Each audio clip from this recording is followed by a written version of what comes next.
The concierge's voice sliced through the grand lobby, sharp and merciless. "Sir, you can't sit here. This lounge is for guests only."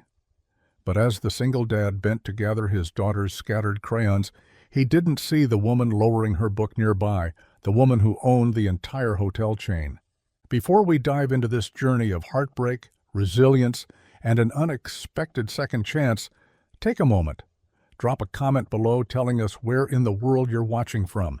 And don't forget to hit subscribe, because tomorrow's story will leave you speechless.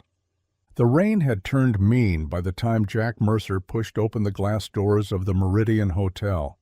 It slicked off his jacket, dripping onto the marble floor, but he didn't care about the mess. His daughter's shoes were soaked through, her little socks clinging to her toes, and the bus schedule had betrayed them again. Lily clutched her crayon box to her chest like treasure, shivering. The lobby stretched around them like a cathedral, chandeliers glittering with 1,000 fractured lights, perfume and cologne hanging thick in the air, voices lowered to the practiced hush of the rich. It was not their world, but it was warm, and right then, that was all that mattered. Jack guided Lily to a corner seat, the kind tucked away near a side table with glossy magazines no one ever read. He laid a napkin flat for her and set the crayon box on top, his rough fingers trying to smooth the wrinkles out of paper that didn't want to be smooth. "Draw me something sunny, kiddo," he murmured. She nodded, her braid damp and messy from the storm, and began to sketch crooked rays of yellow across the napkin. For a brief moment Jack exhaled, leaning back into the chair, his bones heavy from 2 double shifts strung together. It didn't last.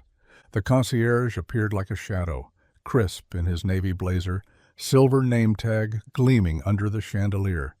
His smile was professional, but his eyes weren't. They were sharp, scanning Jack up and down, landing finally on Lily's worn sneakers and the smudge of grease Jack hadn't managed to scrub from under his nails. "Sir," the concierge said, voice pitched low but edged with disdain, "the lounge is reserved for guests." Jack straightened slowly, his jaw tightening. "We're waiting for the bus." "Just until it clears up. I'm afraid I must insist. This is a 5-star establishment, not a waiting station."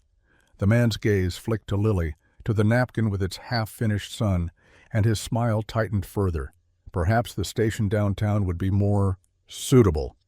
The crayon stilled in Lily's hand. She looked up, eyes wide and uncertain, searching her father's face for reassurance he didn't feel. Jack's stomach turned to iron. He'd been dismissed before, pushed out of places where he didn't belong. But humiliation had always been his own private burden. This was different. This was her watching. He forced his voice steady. "We'll move along." The concierge gave a curt nod, satisfied, already glancing toward the bar where crystal glasses clinked and laughter swelled. Jack bent to gather the crayons, his big hands clumsy, shaking as each one slipped from his grip and rolled across the marble. Lily scrambled to help, whispering apologies she didn't owe. He brushed her shoulder lightly. "It's okay, sunshine. It's okay." It wasn't okay. Across the room, unnoticed by most, a woman lowered her book. She had been there all along, tucked into one of the high-backed chairs near the fireplace, a leather-bound novel, open but unread, in her lap. Her coat was draped carelessly across the armrest, her hair pinned with quiet precision, her presence too composed to belong to anyone ordinary. She watched Jack carefully, not with the idle curiosity of gossip, but with the narrowed focus of someone measuring weight and balance. Charlotte Winslow. The name alone could shift markets, silence boardrooms, summon empires into existence. The Meridian was hers, not just this hotel, but the chain, the brand, the empire built from the ground up on old wealth sharpened by new ambition. Guests came here for prestige. Employees stayed because her shadow stretched long, but none of them knew she was here tonight. She came unannounced, seeking the anonymity of a woman alone with a book, though anonymity was a mask she wore poorly. And yet no one noticed. No one except her noticed the mechanic in a frayed jacket, his daughter clutching crayons like lifelines, being swept out of her lobby as if their presence was contamination. She closed her book fully now, the leather cover thudding softly against her palm. Her eyes stayed on Jack, on the weary strength in the way he shielded his daughter from shame, on the dignity he tried desperately to hold on to as the concierge ushered him toward the doors. Charlotte's lips pressed into a thin line. She had seen men with power crumble in front of her. She had seen CEOs beg, investors grovel, rivals sneer. None of it moved her, but this quiet refusal to let humiliation spill onto a child's small shoulders, this made her pause. She tilted her head slightly, calculating. Jack Mercer thought he was leaving unnoticed, just another nobody shoved out of the frame, but Charlotte Winslow's gaze followed him all the way to the door, and unlike everyone else in that glittering room, she wasn't going to forget him. Not tonight, not ever. Charlotte Winslow had built a life on being seen without ever really being known. Her name was stitched into every velvet curtain, embossed on every gilt-edged menu, engraved in marble across hundreds of lobbies. Guests said, "The Winslow Standard," like it was gospel, as if luxury had been hers to invent. Yet here, in the corner of her own empire, no one noticed her. That was how she preferred it. No cameras, no board members, no investors angling for her time, just her wool coat, the fire hissing low in the grate, and the leather-bound novel she hadn't turned a page of in 20 minutes. Instead, she watched. The man in the worn jacket and the girl with damp braids were impossible not to notice, though the rest of the room had managed it just fine until the concierge intervened. Charlotte had clocked them the moment they walked in, dripping rain across her marble. She had watched the father settle his daughter in a chair far too grand for paper napkin sketches, his big hands clumsy but careful as he smoothed the creases. She had seen the girl's shoulders relax when the first crayon touched down, the makeshift sun glowing yellow against the sterile white napkin, and then she had seen the concierge swoop in, crisp and efficient, slicing the moment in half with rules that were less about policy and more about pride. Charlotte's lips tightened, a small quirk barely visible to anyone else. She hated cruelty most when it pretended to be civility, that polished smile, that clipped tone. Protocol, they would call it, but she knew better. Protocol was often just arrogance in uniform.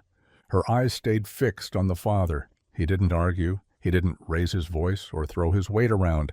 He simply gathered the crayons, even as his hands trembled, even as his daughter looked up with wide, confused eyes. He bent to shield her from the humiliation, whispering something soft that made her nod, though Charlotte knew the words could not erase the sting. That, more than the concierge's smugness, caught her attention, the way he swallowed his own pride to protect a child's heart. It was strength, though most in this lobby would never recognize it as such. Charlotte had seen strength, or at least what passed for it in her world. Executives who bowed so low their spines bent into question marks, politicians who begged for her donation disguised as partnership, tycoons who boasted loudly about the deals they'd crushed underfoot. None of them had what this man carried, not in the tilt of his shoulders, not in the quiet steadiness of his gaze. This wasn't spectacle. This was something rarer. Her gaze flicked briefly to the child. Lily, the concierge had called her when trying to hurry them along. The girl clutched her crayons like lifelines, but her eyes followed her father's face, not the man in uniform. Trust shone there, absolute, unwavering. Charlotte knew that kind of faith. She also knew how quickly the world tried to break it. Her fingers traced the edge of her book without turning it. The leather was smooth, expensive, weighty in her lap. It felt hollow. For all her wealth, for all the hotels and halls built with her name etched in stone, she remembered the nights she had sat in lobbies, not unlike this one, small and invisible, waiting for her mother to finish her housekeeping shift. She remembered the hours crouched in service closets, the hush of vacuums, the sting of bleach on her hands when she tried to help. Back then she had been furniture too, unseen, expected not to disturb the shine. Now she owned the shine, and still she hated how easy it was to mistake dignity for dirt when it came dressed in threadbare jackets instead of silk. The father, Jack, she would learn soon enough, straightened at last, daughter tucked close, crayons retrieved.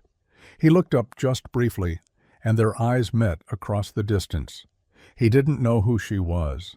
Most didn't. He only saw a woman with a book in her lap, her gaze steady, her expression unreadable. But Charlotte felt something stir in her chest, something sharp and inconvenient. Recognition, maybe, or memory. Either way, she knew this wasn't a scene she could let fade like the others. Not tonight, not with him, not with her. Jack didn't raise his voice. He never did. Arguments had a way of sticking to a man like grease under fingernails long after the words were gone, and he couldn't afford to carry more stains than he already wore. Silence was safer. Silence kept jobs. Silence kept meals on the table. Tonight, silence was the only shield he had left, but it wasn't surrender. It was survival. He crouched beside Lily, steady hands pulling her faded raincoat around her small shoulders. The zipper snagged halfway, and for a moment he fumbled, breath shallow, jaw clenched. He smoothed a strand of wet hair from her cheek, the tenderness of the gesture belying the storm inside him. "We'll find somewhere better, kiddo," he whispered, though the words caught on his tongue. Better wasn't waiting for them. Better was a fantasy. But Lily didn't need to hear that. She just needed her father to sound sure. Her small nod was enough to break him a little more. She trusted him still, even as the chandelier light made her look out of place, a child painted into a world that had no room for crayons or damp shoes. Jack rose with her, lifting her into his arms, and in that moment he felt the weight of more than just her small body.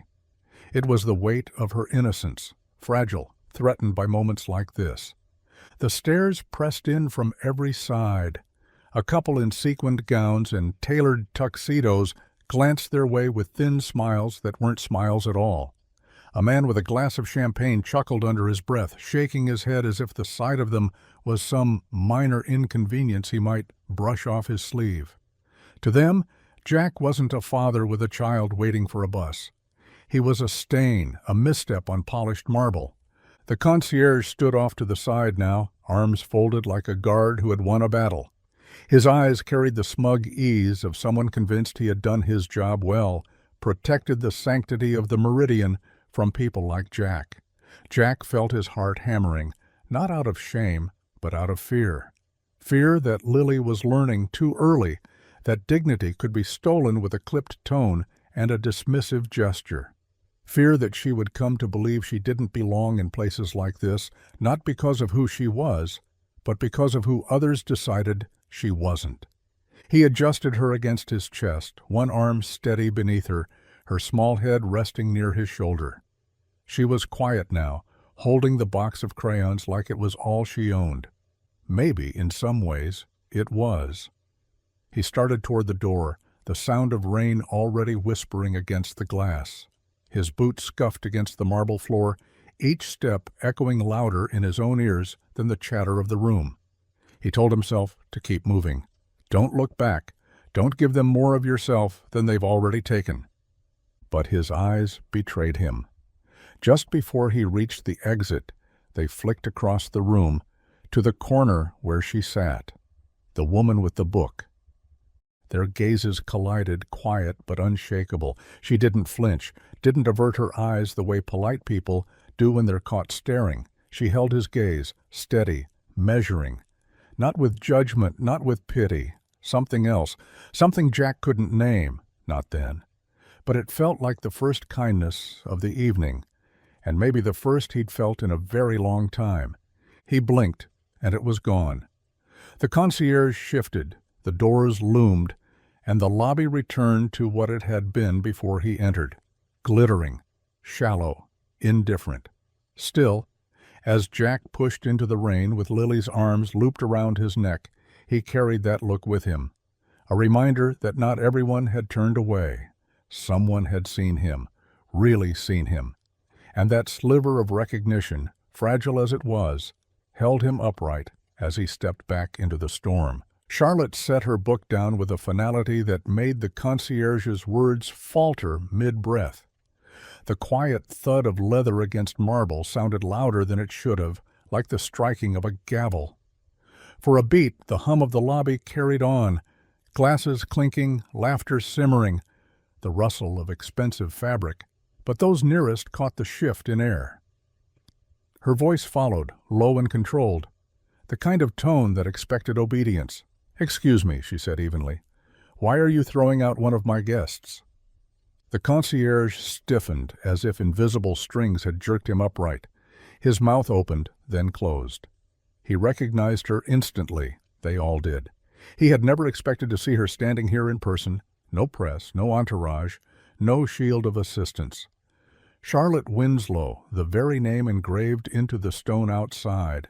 The woman whose signature built this empire, now watching him like a teacher waiting for a student to explain a mistake already noted in red ink. His lips trembled into a half-smile, but his confidence drained like spilled champagne. Jack froze where he stood. Guessed? That wasn't true. He wasn't staying here. He wasn't supposed to even be here. His first instinct was to correct her, to shake his head and step back into the storm outside before the situation twisted into something worse. He knew what charity felt like. He knew what humiliation dressed in kindness looked like. But the word guest hung in the air, protective and deliberate, like a lifeline extended without asking if he wanted one. Before he could form a protest, Charlotte rose. She smoothed the front of her wool coat with practiced precision, every motion calm, unhurried. The sound of her heels striking the marble carried across the lobby, steady as a metronome. People turned, watching her cross the room, though none dared speak. She approached with the bearing of someone who belonged in any room she chose, but her eyes stayed fixed on Jack and Lily. "Mr. Mercer, isn't it?" she asked, as if she were confirming details she had already memorized. Jack blinked, his arms tightening around Lily. How do you—" His throat closed around the words. He didn't know how she knew his name, didn't know why she would care. His world had no overlap with women like her. "Come with me," she said, not loud, but with a tone that left no space for negotiation. Her gaze flicked past him to the concierge, dismissing him without a word. The man lowered his eyes, color rising in his face, the sheen of victory gone. Jack hesitated. Every instinct told him not to move. Pride warned him this was a trick of some kind, another stage where he was being asked to perform his gratitude. His grip on Lily tightened. She shifted against his shoulder, her small face half hidden in his collar. He wanted to walk out, back into the rain, where at least the cruelty was honest. But something in Charlotte's voice, steady, commanding, and yet not unkind, undercut his resistance. It wasn't the voice of someone offering pity. It was the voice of someone used to opening doors and expecting people to walk through. Lily lifted her head, following his hesitation, her wide eyes darting between him and the woman. "Dad," she whispered, barely audible. The uncertainty in her voice tore at him. He couldn't let her feel like she was a mistake, not tonight. Jack swallowed hard, gave a small nod more to himself than anyone else, and shifted his weight forward. He followed. Charlotte didn't look back to check if he obeyed. She already knew he would. She led them away from the glittering eyes of the lobby, her steps precise, her silence louder than any speech she could have given.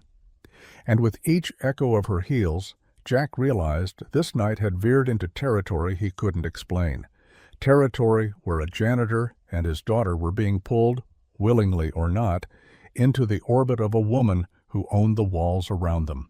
The elevator doors whispered open to reveal a corridor lined with thick carpet, so plush that Jack felt his work boots sink into it. He carried Lily close against his chest, her crayon box clutched in her small hands, as Charlotte walked ahead with unhurried grace. No words passed between them during the ride up. The silence wasn't awkward, but heavy, layered with questions Jack didn't dare ask and answers Charlotte wasn't yet ready to give.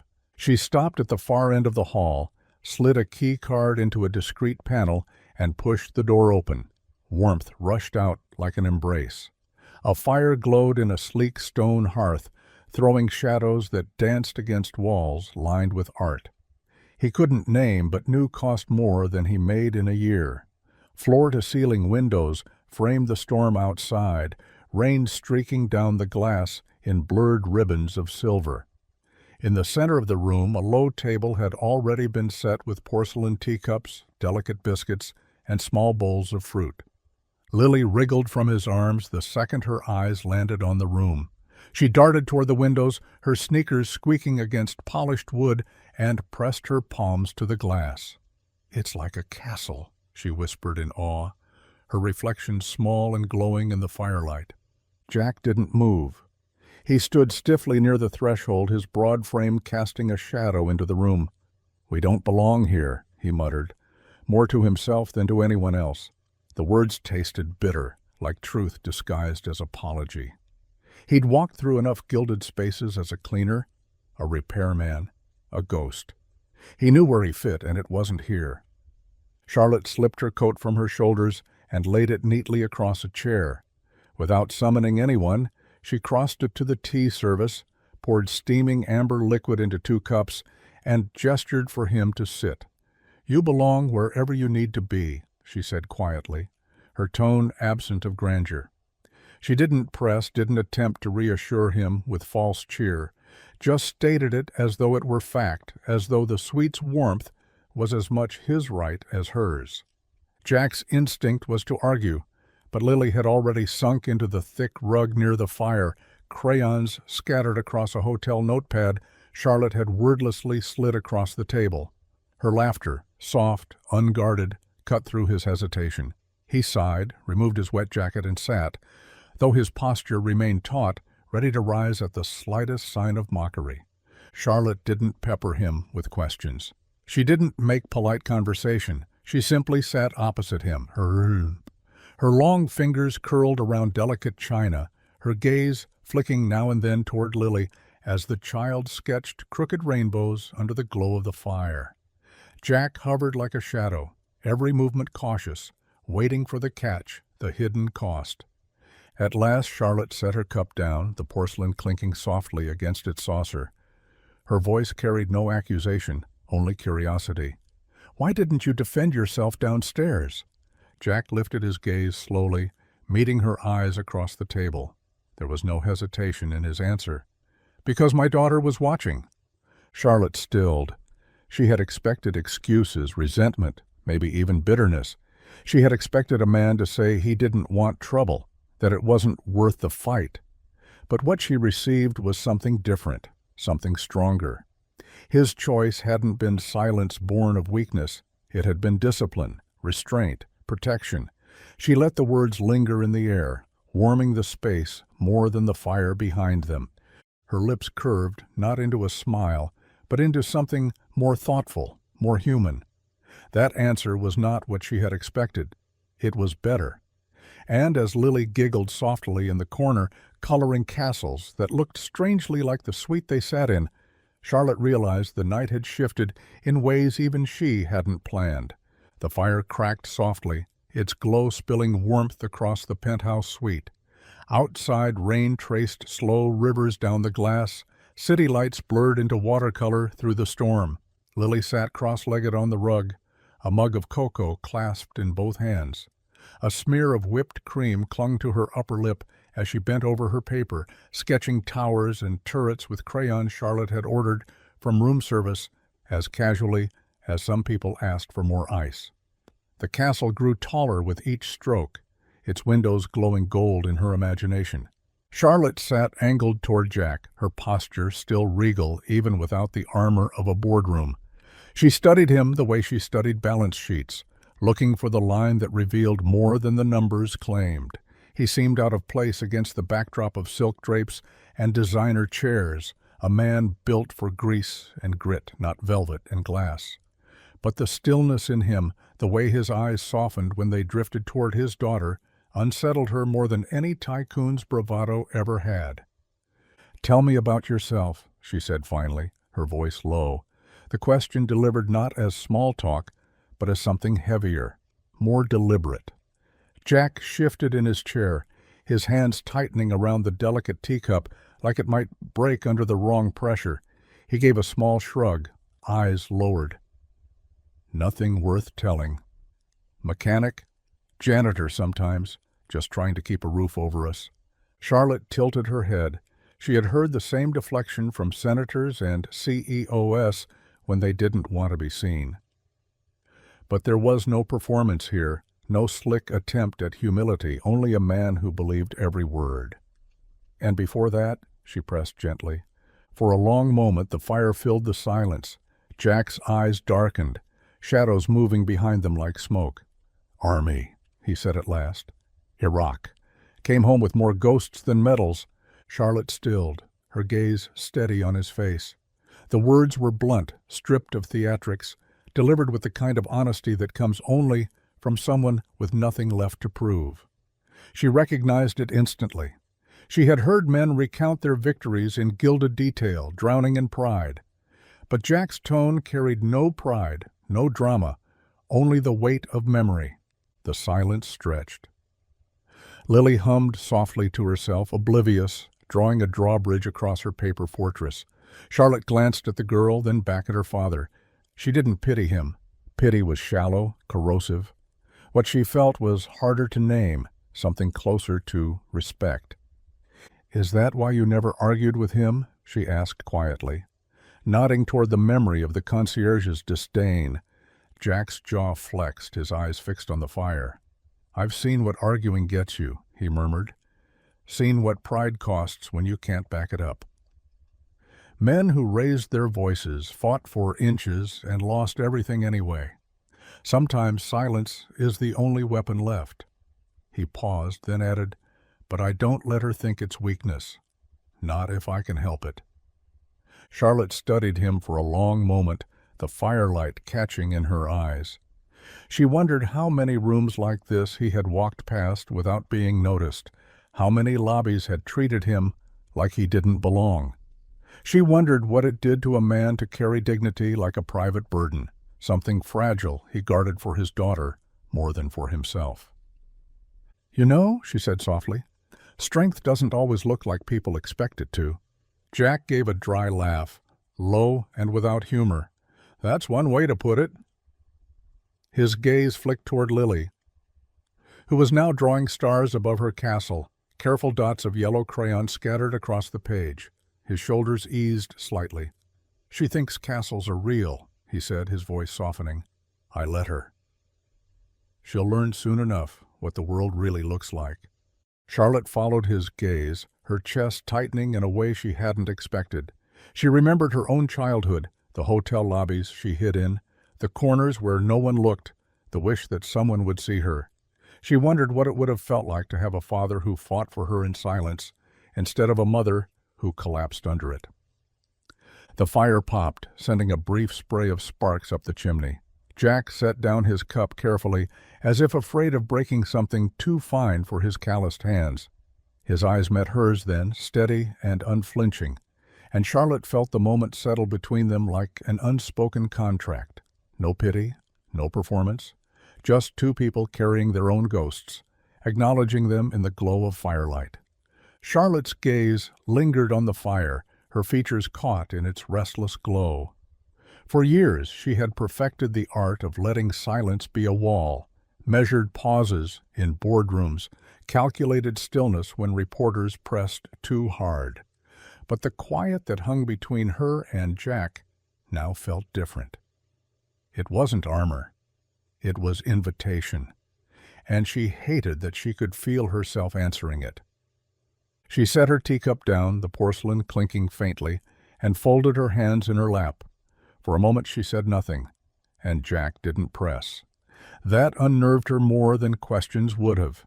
Men always asked about the company, the money, the rumors, the empire. He didn't. He just watched, steady, waiting, like he'd learned patience in the hardest places. His silence cracked something she had kept shut for years. "My mother worked in hotels," she said at last, her voice thinner than she intended. She wasn't looking at him now, only at the fire. "Housekeeping. Nights mostly. double shifts when she could. I used to hide in closets while she changed sheets. Her lips curled faintly, though the smile held no humor. She told me to stay quiet, not to disturb the guests, and I did. No one looked at us. We were just part of the furniture. Jack's brow furrowed, though he said nothing. His eyes stayed on her, not pitying, not prying, just listening. That was worse somehow. It made the words spill faster than she'd planned. I remember the smell of bleach more than I remember birthdays, Charlotte continued. I'd fall asleep curled against vacuum cleaners, the sound of them rattling down halls like lullabies. Some nights, if she had too many rooms, she'd forget me in one. I'd wake up to the morning staff setting trays outside doors, and no one ever asked what I was doing there. She shook her head, the firelight catching the faint shimmer in her eyes. Invisible, that's what we were. Her fingers tightened together, knuckles whitening. I swore if I ever owned a place like this, I'd never let anyone forget the people who kept it standing, and yet... She gestured toward the window, the skyline beyond, the entire kingdom she had built. Her voice thinned further. Somehow I still became the kind of woman who sits in lobbies watching people be dismissed. The confession hung between them, raw and jagged. Jack leaned forward, his arms braced on his knees, studying her with the same calm he'd shown downstairs. For the first time since they'd met, he didn't see the billionaire with her name carved in stone.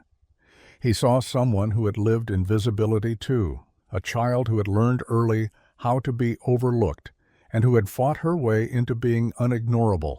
Their worlds were miles apart, but the ghosts? The ghosts looked the same. Charlotte exhaled slowly, her composure rippling at the edges. She had spent decades crafting steel into her voice, frost into her gaze. Yet here she was, bearing the smallest seam in her armor to a man who had no stake in her empire. She didn't know why, maybe because his honesty had demanded it, maybe because he hadn't asked. Their eyes met across the firelight. No grand speeches, no promises. Just the steady weight of recognition. His silence aligned with hers, not as barriers but as echoes. And for the first time in years, Charlotte felt less like a queen perched above the world, and more like a woman sitting in the quiet with someone who understood what it meant to go unseen. Jack rose halfway from his chair, shoulders tense, boots angled toward the door. He had done this dance before. Take the kindness offered, feel the sting later when the cost revealed itself. Nothing in this world came free. Not shelter, not warmth, not the kind of hospitality that was suddenly being extended by a woman whose name gleamed from every stone of the building around them. He didn't trust it, couldn't, not when Lily was involved. He had spent too many years teaching her to expect little, so her heart wouldn't be broken when the world delivered less than promised. "We'll go," he said, his voice low, almost gravel. He reached for Lily's jacket draped over the back of the chair, but his daughter barely looked up. She was humming softly, content. Crayons scattered like jewels around her. The fire painted her cheeks pink, the first true warmth she'd known all day.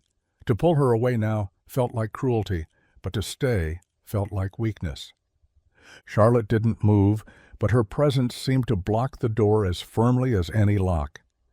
"You should keep her here tonight," she said simply, her tone not commanding, but certain, like she was stating the obvious. "She's warm. She's safe. You can leave in the morning." Jack bristled, his pride flaring. "We don't need handouts." Her gaze sharpened, though not with anger. "This isn't a handout. It's common sense." He tightened his jaw, the words pressing against the back of his teeth. He wanted to tell her she didn't understand, that every kindness carried a hook. He'd seen it enough times. A neighbor offering a ride that turned into months of owed favors. A boss handing over overtime hours and expecting silence when the paycheck came up short. Kindness was currency, and he never had enough to pay it back. Charlotte leaned forward, her elbows resting lightly on her knees. She lowered her voice so only he could hear. You think staying means weakness. I think leaving her in the rain would be." The words landed hard, sharper than she perhaps intended. Jack's throat tightened. She had found the one place his defenses couldn't hold, the place where Lily lived in his heart, tender and unguarded. His instinct was to fire back, to say she didn't know what weakness was, to remind her that survival was built on standing tall even when bent low. But he couldn't, not when Lily's humming filled the quiet, not when the girl's small body leaned toward the fire like a flower tilting toward sun. Jack swallowed hard, lowering the jacket back onto the chair. His pride howled inside him, furious at the concession, but another voice, quieter, steadier, told him she was right. To drag Lily out into the storm when a bed waited only feet away wasn't strength, it was stubbornness, and stubbornness didn't keep children warm. Charlotte didn't smile in victory, didn't press her advantage. She only sat back, watching as Lily added turrets to her crayon castle. The clash still hung in the air, his pride against her determination, but for now, it eased into something resembling truce. Jack eased back into his chair, his shoulders still stiff, his hand resting protectively on the armrest as if to anchor himself in unfamiliar territory. He didn't thank her. He couldn't yet. Gratitude felt too close to surrender, but he stayed. And in the glow of the fire, as Lily began to sketch a sun rising above her castle's towers, Jack realized he wasn't just fighting Charlotte Winslow. He was fighting the part of himself that still believed he deserved nothing more than survival. The suite had grown quiet, the kind of quiet that comes only when a child finally gives in to sleep. Rain still tapped faintly against the tall windows, the storm having softened into something gentler, like a tired drumbeat winding down. Jack knelt beside the bed, smoothing the thick hotel blanket over Lily's small frame. The mattress looked absurdly large beneath her, like a stage built for royalty that had been given to a girl who still carried her crayons everywhere. She blinked up at him, her lashes heavy. "Dad," she whispered, her voice drowsy. "Will you sing?" Jack froze. It had been years since he'd let music out of his throat in anything but a whistle while he worked. His voice belonged to another time, a time when Rachel was alive, when the house smelled of her favorite coffee, when lullabies floated through their kitchen like second-hand prayers. Singing hurt now. It reopened doors he had spent years nailing shut. But Lily's eyes, soft, pleading, filled with trust, were more powerful than his grief. He cleared his throat. "It won't sound good," he muttered. She smiled, her eyelids already dipping. "It'll sound like you." He sat on the edge of the bed, the mattress dipping under his weight, and began to hum. The notes were uneven at first, rough around the edges, but the melody was there, an old tune Rachel had loved. She used to hum it while folding laundry, while brushing Lily's hair, while teasing Jack about his terrible sense of pitch. He never thought he'd carry it alone, but here he was, his low, graveled voice filling the quiet room. Lily sighed softly, her tiny body sinking deeper into the blankets, the tension of the day draining out of her with each note. Jack smoothed a hand over her hair, his eyes stinging. He hadn't realized how much he missed the sound of lullabies until the music shook loose something he'd kept buried. Not just grief, but love, still alive beneath it. At the doorway, Charlotte stood without announcing herself. She had come to check on them, perhaps to offer fresh towels or ask if they needed anything else, an excuse more than a necessity. But she froze when she heard him. Her hand lingered on the doorframe as though holding herself steady. The song wasn't polished. It wasn't performed. It was uneven, raw, carrying a weight no conservatory could teach, but it was true. Every wordless note, every rise and fall of his voice carried history. It was the kind of truth Charlotte hadn't heard in years. Her chest tightened. She couldn't remember the last time she had heard a lullaby. Sa-sa. Perhaps when she was Lily's age, curled in the back of a supply closet, while her mother finished scrubbing tubs upstairs. Her mother never sang. Exhaustion had stolen her voice long before Charlotte understood what lullabies were for.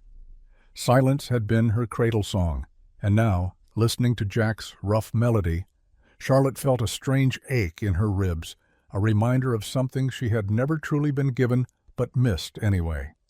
She watched him bend and press a kiss to Lily's forehead, his hand lingering at her temple until her breathing slowed into sleep.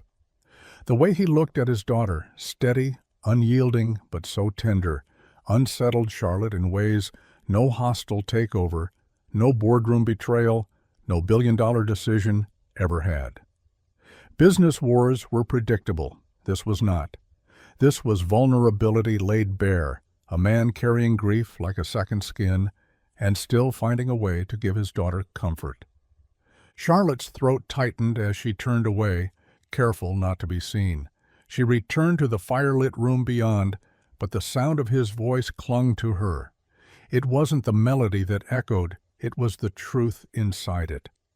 And she realized, unsettled and unsteady, that truth like his had more power than anything she had ever wielded in her empire. Morning crept into the suite slowly, soft light filtering through tall glass panes still streaked with the remnants of last night's rain. The city below stirred awake, horns echoing faintly through the streets, but up here everything felt suspended, hushed. Jack stood at the window, with a mug of coffee too fine for his hands, watching the clouds break apart. Lily was still curled in the bed, breathing evenly, her sketchbook open on the nightstand like a small flag planted on conquered territory. For once she had slept deeply, without tossing. He should have felt grateful. Instead, unease pressed against his ribs. He didn't belong here. Every polished surface reminded him. Every quiet hum of luxury whispered it. He thought about gathering their things, waking Lily gently, and slipping out before anyone could stop them. Better to leave before the kindness curdled into expectation. Charlotte appeared from the other side of the room as if she had been waiting for him to think just that. She was composed, her hair swept back, a slate-gray dress that spoke of purpose rather than leisure.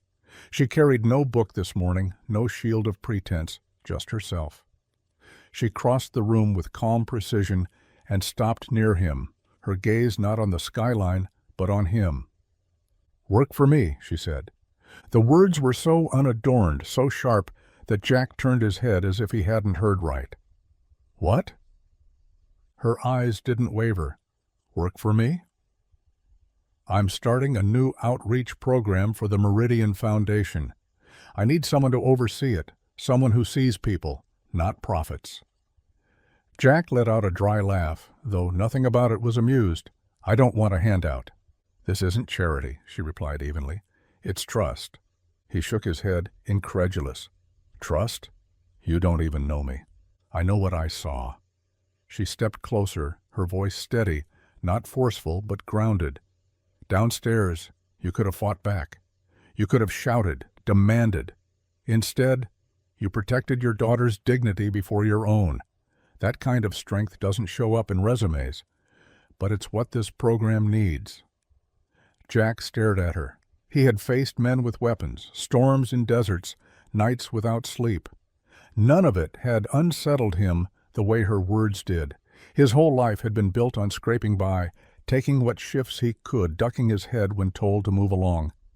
Not being chosen, not being trusted, certainly not being offered something more than survival. "Why me?" His voice was low, rough. Charlotte's gaze was unwavering. "Because last night you showed me what real strength looks like. And I don't want to build another project that forgets the people it's supposed to serve." Silence stretched. Jack looked away, his jaw tight. He could hear Lily's soft breathing from the bed behind them, steady and untroubled. He thought about the weight of bills stuffed in a kitchen drawer, about hours lost under cars in a garage where no one remembered his name the next day. He thought about how invisible he had become, how sometimes even he believed it. But standing here, with her eyes locked on him, he didn't feel invisible. He hated how much that mattered. His hands curled into fists, then loosened. "I don't know," he muttered. Charlotte didn't push. She only gave the faintest nod, as if she understood the fight inside him and was willing to wait. "Think about it," she said softly. Then she turned toward the door, her heels clicking against the polished floor, leaving him with the morning light, the sound of his daughter's breathing, and the unsettling possibility that maybe, just maybe, his life could be more than surviving. Jack's answer came quicker than he meant it to. No. The word hung in the space between them, sharp and final, cutting into the quiet morning like glass. Charlotte didn't flinch, but he saw the faint shift in her expression, the way something unreadable flickered through her eyes before she looked away. He told himself it was the right choice. The offer was too big, too dangerous. Men like him didn't step into worlds like hers without paying for it later. He'd built his life on scraps of work, small victories, days measured in rent paid and dinners made. The little he had was fragile. To reach for more was to risk losing it. And losing anything now meant Lily would lose too. That wasn't a gamble he was willing to make. Charlotte didn't argue. She only gave a small nod, almost imperceptible, before turning back to her coffee. The silence stretched, heavy but not hostile. Still, Jack could feel it in the air, the faint shadow of disappointment. She had taken a chance, revealed more of herself than she usually did, and he had shut the door before she could finish. He carried that look with him long after they left the suite. The day wore on like any other. He walked Lily to school, her small hand swinging from his as she chattered about the castle she'd drawn the night before. He answered with smiles, with warmth, because she deserved it. But beneath the surface, the guilt gnawed. He could still see Charlotte's face when he said no, that quick shuddering of her expression, like a light dimming. She had offered something few people in power ever did, not money, not pity, but belief, and he had refused it. At the garage, the hours dragged. Jack slid under cars, his back pressed against cold concrete, the tang of oil heavy in his nose. He welcomed the familiar discomfort. It gave him something to focus on besides the weight in his chest. But even there, in the grease and clatter, Charlotte's voice haunted him. "You think staying means weakness. I think leaving her in the rain would be." And now another line, "because last night you showed me what real strength looks like." He wanted to believe her, but belief had always been dangerous. When he picked Lily up in the afternoon, she climbed into his truck with a grin and held up a paper crown she'd made in art class. "For you?" she said proudly. "You're the king." Jack laughed softly, his throat tight. "Not sure about that, kiddo." "You are to me," she replied, simple as sunlight. That night, after Lily fell asleep on the couch, Jack sat at the table, staring at the stack of bills he hadn't opened. He turned Charlotte's words over again and again, as if testing them for cracks. She had seen him in a way few ever had. Not as invisible, not as unworthy. That kind of recognition was rare, and he had walked away from it. He told himself it was safer to keep to the margins, to survive quietly. But deep down he knew the truth. He hadn't said no to protect Lily. He had said no because he was afraid of stepping into a world where failure wouldn't just be his burden, it would be hers too. Still, the guilt clung, not for rejecting the offer, for rejecting the possibility that, for once, someone had looked at him and seen more than a janitor, more than a mechanic, more than a man scraping by. And he didn't know how long that look would haunt him. The garage smelled of gasoline and tired air, the kind that clung to Jack's clothes no matter how many times he washed them. He slid out from beneath a rusted sedan, his back stiff, knuckles raw from the bolt that refused to loosen. Sweat traced a line down his temple, but it wasn't the labor that wore him thin. It was the voice of his boss, calling him into the office with that familiar tone, impatient, indifferent, the kind that never bothered with good news. "Hours are being cut," the man said, not even looking up from his clipboard. "Nothing personal. Economy's tight. Come back next week. Maybe I'll have more for you." Jack stood there, rag in his hands, grease seeping into the creases of his skin. He opened his mouth, thought of arguing, thought of begging even, but the words dissolved before they could form. He'd learned the futility of it long ago. Men with clipboards never changed their minds, so he just nodded, throat tight, and walked out. That night he stared at the bills piled in the kitchen drawer, each envelope stamped with the kind of urgency that made his chest ache. Rent, utilities, medical. The numbers blurred. He closed the drawer, but it didn't silence the weight of them pressing down. Lily sat at the table with her sketchbook, swinging her legs as she drew. When her sneaker slipped off, Jack saw the truth he'd been ignoring. The seam split wide, toes threatening to peek through. She wiggled her foot back in and grinned at him like nothing was wrong. "Want to see my new dragon?" she asked, holding up the page. Jack smiled faintly, pride swelling despite the ache in his chest. "That's some dragon, kiddo." But later, when she was asleep, he picked up the shoe. The fabric was thin, worn nearly through. He ran his thumb over the frayed edge and closed his eyes. Pride had kept him upright all these years, but pride wouldn't keep her feet dry. The next morning, he found himself standing once more in the marble lobby of the Meridian. He hated the way his boots echoed against the polished floor, hated how out of place he felt beneath the chandeliers, but he hated more the thought of Lily's small toes pressing against thin fabric in the rain. Charlotte appeared as if she had been expecting him, her presence steady, her eyes calm. She didn't ask why he had come. She only looked at him with that same unreadable expression, the kind that stripped away excuses. "Is the job still there?" he asked finally, his voice low, rough. There was no gloating in her answer, no triumphant smile. She simply inclined her head. "Yes, but this time," she said, her voice even, "you'll believe you deserve it." The words hit harder than any rejection could have. Jack shifted on his feet, the urge to argue rising fast. Deserve wasn't a word he wore easily. He had worked, scraped, survived. But deserve? That felt like a coat too fine for his shoulders. Still, standing there in her gaze, with the weight of bills in his pocket and the memory of Lily's split shoes in his mind, he let the words settle. For once, he didn't turn away. He nodded slowly, not because he believed her yet, but because he wanted to try. And for Jack Mercer, that was the bravest thing he had done in years. Jack's first days at the Meridian felt strange, as if he were walking in borrowed shoes. The work wasn't glamorous, not even close. He wasn't seated at mahogany tables or shaking hands with investors. His role lived in the places no guest ever thought about. Dimly lit hallways behind kitchens, staff housing tucked on the edges of the city, storerooms stacked with supplies that too often ran short.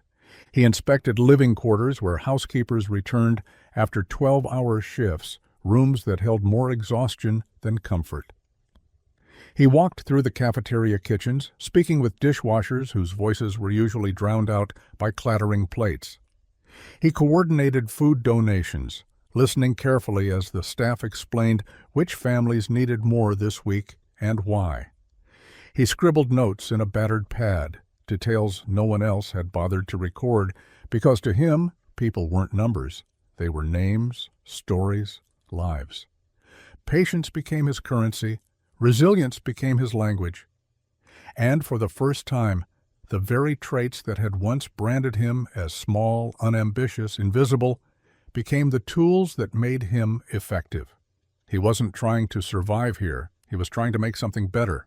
And though the title on his papers was plain, the respect in the eyes of the people he spoke to told him he was doing something that mattered. Charlotte watched from a distance, careful not to hover. She had always been a strategist, someone who built with numbers and plans, but Jack built differently. She saw it in the way employees leaned closer when he listened, as if his presence alone reminded them they weren't disposable. She noticed how he never rushed them, never glanced at his watch. Time for him wasn't a weapon of power. It was a gift he gave freely, even when it slowed him down.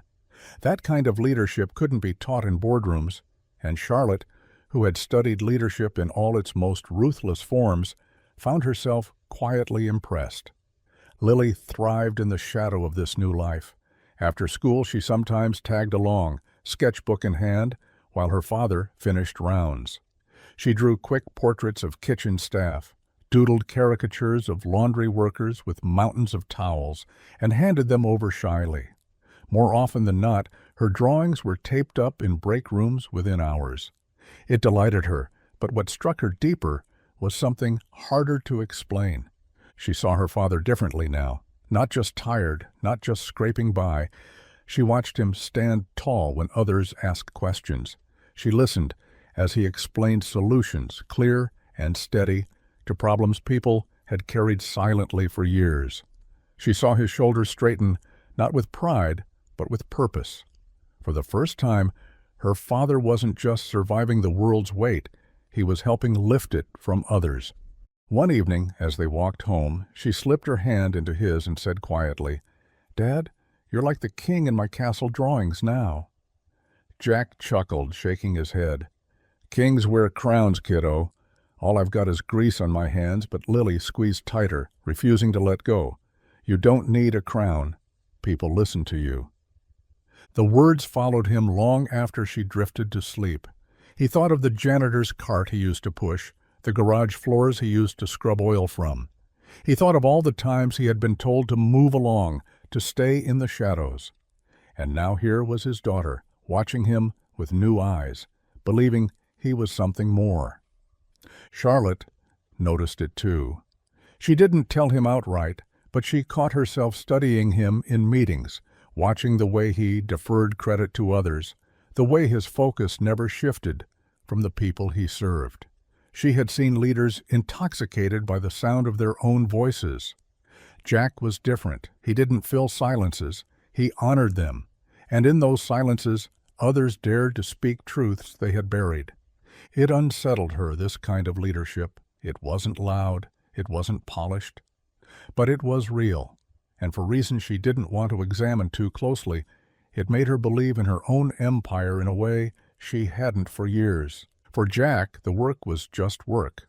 Long days, aching muscles, too much coffee. But for Lily, it was transformation.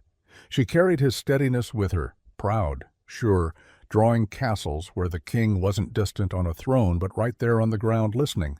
And for the first time in her young life, she saw her father not as a man the world overlooked, but as one it could no longer ignore. The first headline hit on a Tuesday morning splashed across a glossy magazine website that lived off whispers and scandal. By noon, it was everywhere. Hotel heiress and janitor. The question mark was crueler than an exclamation, like the world couldn't decide whether to laugh or sneer. Photos had been taken. Grainy shots of Jack walking beside Charlotte outside the Meridian, Lily skipping along with her sketchbook clutched tight. Jack saw the headline on a cracked phone screen while waiting for Lily outside her school. His chest tightened, as if someone had set a vise around his ribs. Parents stood in clusters nearby, talking in hushed tones. He imagined their words, imagined the stories they'd already written about him in their minds. A janitor playing dress-up in the empire of a queen. When Lily came running out smiling, he bent low to scoop her up, hiding his face against her hair. He couldn't let her see the storm gathering in his chest. Not yet. That evening, the TV in the garage break room blared the story while Jack tried to lose himself in an engine. The other mechanics glanced at him, some curious, some amused. He kept his head down, but the words crawled under his skin. Cinderella story, unlikely pairing, dangerous optics. Each phrase twisted into a dagger.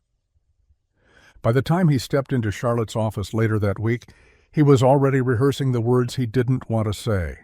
He found her at her desk, calm as ever, the headlines spread in neat stacks like papers waiting to be signed. "They're making a joke of it," he said, his voice low, rough. Charlotte glanced up, her expression composed, almost bored. "Let them talk." He frowned. "You don't care?" Her eyes sharpened. "Care? Number. Truth doesn't need permission." But Jack did care. He cared enough for both of them. He thought about Lily sitting in her classroom, crayons in hand, while other kids whispered words they'd heard at home. He pictured her carrying shame she didn't deserve, shame she wouldn't understand. The thought hollowed him out. "I can't let her be dragged into this," he said. His hands curled into fists at his sides. "If I walk away now, maybe it dies down. Maybe they forget." Charlotte rose from behind her desk, her heels striking the floor with precise rhythm as she crossed the space between them. She stopped closer than he expected, and tilted her chin to meet his eyes. "You think leaving protects her?" she asked, her voice calm but edged with steel. "No, standing teaches her strength." Jack swallowed hard, his throat thick. He wanted to argue, to tell her she didn't understand what it was like to watch your child's eyes flicker with questions you couldn't answer. But her words struck deeper than he wanted to admit. Standing, teaching, strength. "You're asking me to put her in the line of fire," he said. "I'm asking you to show her what it looks like when a man refuses to let the world tell him he doesn't belong." Her gaze didn't waver. "If you walk away now, what do you think she learns?" "That you agreed with them, that the whispers were right." The room was silent but for the soft hum of the city beyond the glass. Jack felt the weight of it settle in his chest, heavy and undeniable. She wasn't wrong. He thought of Lily's crown made of paper, her words, "You're the king." He thought of her hand slipping into his, small and sure. His pride and his fear wrestled inside him, but beneath them both, her conviction anchored him. Charlotte Winslow, who had every reason to bow to optics in boardrooms, was standing here telling him to stand tall instead. For her, for Lily, for himself. He exhaled slowly, a breath that felt like surrender and resolve at the same time. "Then we stand," he said, his voice quiet but certain. Charlotte's lips curved, not into triumph but into something far rarer, relief, respect, and maybe, just maybe, something more. The boardroom had always been Charlotte's arena, the place where her voice cut sharper than contracts, and her presence alone bent decisions. But this time the battle turned inward. They circled her like wolves in tailored suits, each one snapping at the same word, liability. Jack's name was dragged across polished oak as though it were dirt tracked into their pristine empire. They called him a distraction, a scandal, an embarrassment. Hotel heiress consorting with the janitor. She pushed back, her voice steady, the steel in her spine unbending. She reminded them of the program he had already improved, the trust he had earned from employees they'd ignored for years. She argued not with sentiment, but with facts, with results, with numbers that proved his worth. But she saw it in their eyes, the disbelief, the quiet dismissal, the certainty that this wasn't about numbers at all. It was about perception, image, the invisible line between the people who polished chandeliers and the people who sipped champagne beneath them. By the time the meeting ended, Charlotte had won nothing. The board didn't fire her, yet, but their silence had been sharper than any vote. As the door closed behind the last of them, she stood alone at the head of the table, her chest rising and falling with a rhythm she hated. She had thought herself immune to dismissal by now. She had spent a lifetime being overlooked, ignored, underestimated. She had built an empire to ensure she'd never feel that sting again. But standing there, their judgment still hanging in the air, she felt 10 years old again, tucked into a hotel closet, while her mother whispered, "Be quiet. Don't be seen." Later, in her office, she sank into the chair by the window and let the mask fall. The city sprawled beneath her, its lights scattered like jewels, but none of it felt like hers. She pressed a hand to her temple, trying to rub out the ache, but the ache wasn't in her head. It was deeper, a wound that had never fully healed. The door creaked open behind her. She didn't need to look up to know it was Jack. He didn't knock like her executives did, with rehearsed hesitation. He entered quietly, steady, his presence grounded in a way that unsettled her more than all the board's attacks combined. For a moment he said nothing. He only stood there watching her, the silence stretching between them until it nearly broke. Finally he stepped closer, his voice low. "You don't have to fight alone." The words hit her harder than the accusations had. She looked up, her eyes sharp, almost defensive. She had fought alone all her life, through poverty, through condescension, through every boardroom that dismissed her as the girl who had once scrubbed their floors.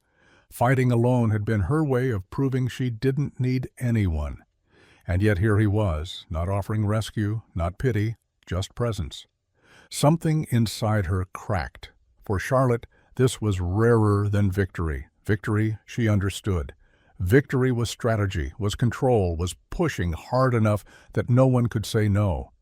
But this quiet companionship, this shared weight, was foreign. It terrified her, and still she found herself leaning into it. Jack didn't move closer, didn't press. He only stood steady, as if his very stillness was a kind of shield. She realized then how different his strength was from the men who sat around her table. They wielded power like a weapon. He carried it like a promise. Her throat tightened. She turned back toward the window, afraid he would see too much in her eyes. "You shouldn't be here," she whispered, though the words lacked conviction. "Maybe not," he said softly, "but neither should you. Not like this." And in the quiet of her office, with the city glittering beyond the glass and old wounds still raw, Charlotte let herself believe, if only for a moment, that she didn't have to fight alone anymore. The night of the Meridian Gala glowed like a crown jewel on the city's calendar. Limousines lined the entrance, spilling out women in gowns that shimmered like starlight, and men in tuxedos cut sharp enough to wound. Flashbulbs snapped at every arrival, the air heavy with perfume, champagne, and practiced laughter. Inside, chandeliers blazed against the high ceiling, casting a golden sheen over marble floors polished to mirrors. This was the Meridian at its grandest, its wealthiest, its most merciless. Jack hated every second of it. The suit he wore hung awkwardly on his frame, borrowed from a staffer with a similar build. It smelled faintly of mothballs and starch, but it was the first time in years he'd worn anything so formal. His boots had been swapped for stiff black shoes that pinched his toes. Every step felt like an impersonation, as though he were a man playing dress-up in someone else's story. Beside him, Lily squeezed his hand tight. She wore a pale blue dress Charlotte had insisted on, simple, soft, nothing too showy, but it made her beam like she was floating through a fairy tale. Her braid bounced against her shoulders as she took in the dazzling room, unbothered by the stairs. Jack envied her that fearlessness. The whispers began almost immediately. "That's him. The janitor. What's he doing here?" Laughter pricked at his back like needles, polite smiles concealing the ridicule beneath. Jack kept his head down, jaw tight, his only focus on keeping Lily close. He thought about leaving, slipping out a side door, finding some diner where they could eat pie in peace. But Charlotte's words echoed in his head. "You think leaving protects her number. Standing teaches her strength." So he stood. Charlotte moved through the crowd with her usual poise, exchanging nods with donors, brushing off the barbed questions of critics. She caught Jack's eye once across the room, her gaze steady, a quiet reminder that he wasn't here by accident. Still, the weight of the room pressed down on him until his shoulders ached. When the evening speeches began, Jack hung back, content to blend into the shadows. A string quartet hushed, lights dimmed, and the master of ceremonies stepped to the microphone, his smile wide and polished. He spoke of profits, of growth, of the Meridian legacy. The applause that followed was loud but hollow, echoing against marble without sinking deeper. Then came the moment Jack didn't see coming, a voice at his side, small, insistent. "Show them, Dad." He looked down. Lily's wide eyes held none of the fear gnawing at his chest, only belief. She tugged his sleeve again, urging him forward. Something inside him shifted. He let out a breath, squared his shoulders, and before he could lose his nerve, he walked toward the stage. Whispers rose, sharper now. A ripple of confusion spread through the crowd as the janitor in a borrowed suit climbed the steps and took the microphone from the stunned MC. He didn't clear his throat or shuffle his notes. He had none. He just began. "I'm not here to talk about numbers," he said, his voice steady but unpolished. "I'm not here to celebrate profit margins or new investors." His gaze swept the room, meeting the eyes that had laughed, the ones that had sneered. "I want to talk about the people you don't see. The maids who clean these halls long after you've gone home, the janitors who polish these floors so you can see yourselves reflected in them, the receptionists who greet you with smiles even when their own lives are breaking." The hall went still. The champagne glasses lowered. The whispers died. "These people aren't invisible," Jack continued. "They carry this place on their backs. They deserve more than your glances, more than your assumptions. They deserve respect." He didn't raise his voice. He didn't need to. His words rang with the kind of truth that didn't ask for approval. He didn't beg for recognition. He commanded it. For a moment silence held the room captive, the weight of his words settling like dust. Then, slowly, applause began. Not polite, not obligatory, but real. It swelled until the chandeliers themselves seemed to tremble with the force of it. Jack stepped back from the microphone, his chest tight, his hands trembling. He hadn't meant to change anything. He had only meant to show his daughter that standing mattered. And as he glanced toward Lily in the front row, her smile wide and proud, he realized that was enough. For a moment the hall held its breath, stunned into stillness by Jack's words. Then, like a tide finally surrendering to the pull of the moon, the room rose. Applause broke out in cautious bursts at first, then built into something louder, fuller, undeniable. The sound filled every corner of the gilded chamber, echoing off crystal and marble until it felt like the walls themselves were clapping. Charlotte stayed seated in the front row, her hands motionless in her lap, as the sound swelled around her. She had imagined applause countless times in her life. Applause for her deals, her speeches, her orchestrated victories. But this was different. This wasn't orchestrated. This wasn't about her. It was raw, unexpected, and real. When she finally lifted her hands and joined in, she felt her eyes sting. The emotion wasn't triumph, it was relief. She looked at Jack standing there, shoulders squared, but not puffed. His expression not victorious, but steady. He wasn't basking in it. He wasn't drinking it in the way so many others would. He simply accepted it as though it didn't belong to him at all, as though he had only borrowed the microphone long enough to say something that needed saying. Charlotte understood then what he had done. He hadn't just defended himself. He had defended all of them, the housekeepers and porters, the kitchen staff and bellhops, every invisible worker whose names were forgotten even as their labor built the empire she sat atop. He had given them a voice in a room that had only ever spoken about them, never to them. And somehow, without planning or strategy, he had said more in 3 minutes than she had managed in years of speeches. Her chest tightened with something she hadn't felt in a long time, the sensation of not carrying the weight alone. For so many years she had been the standard bearer, the one expected to prove herself, to justify her position, to demand respect in rooms designed to deny it. She had built walls of steel around herself, convinced no one else could understand the cost of being dismissed, of being unseen. And yet here was Jack Mercer, a man who had come from shadows she once knew too well, standing on her stage and holding the weight with her. Their eyes met across the room, and she felt the unspoken acknowledgment pass between them. It wasn't gratitude, it wasn't admiration, it was recognition, the quiet agreement of two people who understood what it meant to claw dignity out of silence.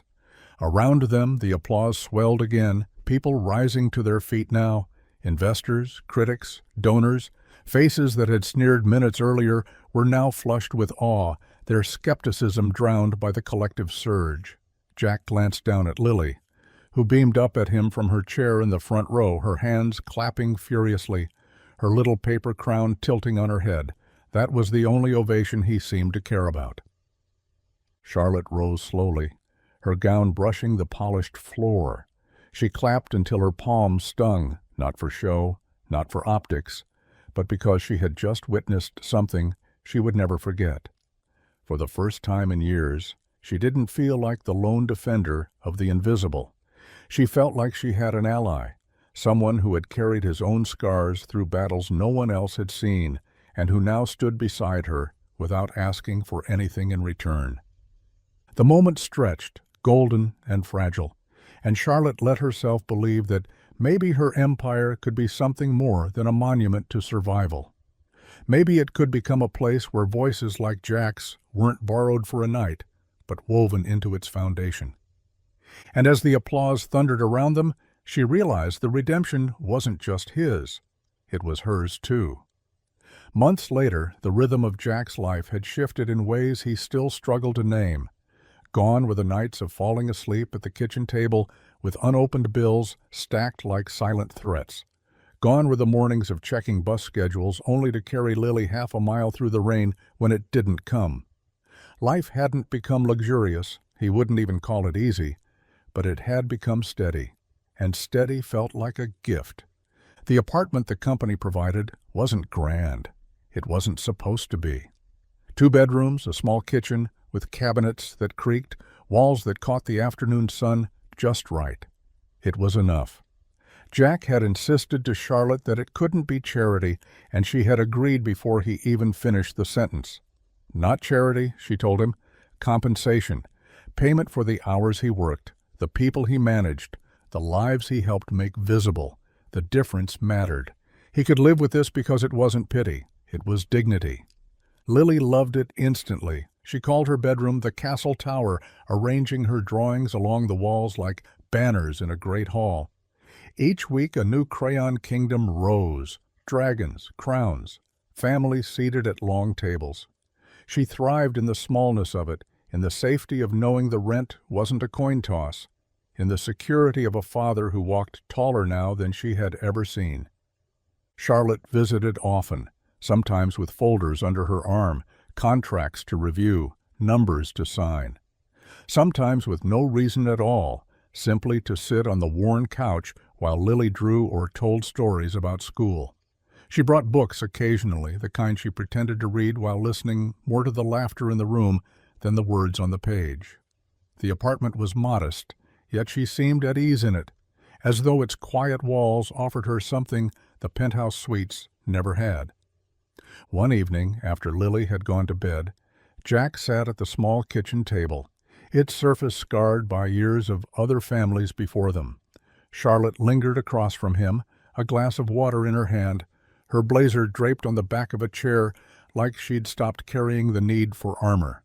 The silence between them was comfortable now, not heavy. Still, Jack broke it. "Why me?" His voice was low, almost embarrassed, as though the question itself might undo what they'd built. "You could have chosen anyone for this program. Someone with credentials, someone safer." Charlotte studied him, her gaze steady but softer than he'd ever seen it in a boardroom. Then slowly she smiled, not wide, not performative, but faint, genuine. "Because you reminded me what it means to belong," she said, "and I don't want to forget again." The words landed heavier than he expected, cutting past his defenses. Belong. It wasn't a word he'd thought applied to him in years. Not since the army, not since Rachel, not since life had cornered him into surviving instead of living. To hear it now, spoken by a woman who could command empires, felt like being handed something too precious to hold. Unseen in the corner, Lily had been drawing, her small hands smudged with crayon dust. She patted over and set the paper on the table between them, her grin wide and sure.